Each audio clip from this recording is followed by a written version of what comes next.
இவ்வளவு மகிமைகள் வாய்ந்த இந்த குஜராத் சோமநாத கோவிலை அந்த காலத்தில் நம்மளுடைய எதிரி நாட்டவர்கள்லாம் நிறைய தடவை சேதப்படுத்தி கோவிலையே அழிச்சிருக்காங்க. சுதந்திரத்துக்கு பின்னாடி வல்லபாய் பட்டேல் அவர்களின் முயற்சியால தான் புதிய சோமநாதம் கோவில் சிறப்பாக அமைக்கப்பட்டதான். அதோட மட்டும் இல்லாம ஆதிசங்கரர் ஸ்தாபிச்ச சாரதா பீடமும் இந்த கோவில்ல இருக்கு. நமது நாட்டின் 4 திசைகள்ல இருக்கக்கூடிய புனித ஸ்தலங்கள்ல இந்த ஸ்தலம் சிறப்பான ஸ்தலமா விளங்கி வருது.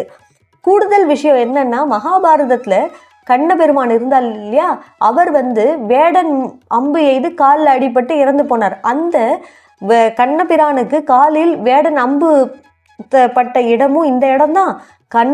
கண்ணபெருமான் உயிர் நீத்த இடமும் இதுதான். அவருடைய தனியே உயிரற்ற உடலை அர்ஜுனன் கண்டு எடுத்து தகனம் செய்த இடமும் இதுதான். ஆக இவ்வளவு பெருமைகளும் சிறப்பம்சமும் வாய்ந்த இந்த குஜராத் சோம்நாத கோவிலை நீங்க அவசியம் குஜராத்துக்கு போனீங்கன்னா தரிசனம் செய்துட்டு புண்ணியம் பெற்று வாருங்கள். ஓம் நம சிவாய, ஹரஹர சங்கர, ஜெய் போல்நாத். நன்றி. அடுத்த இன்னொரு ஜோதிர்லிங்கத்தை பற்றி தொடர்ந்து சொல்கிறேன். வணக்கம்.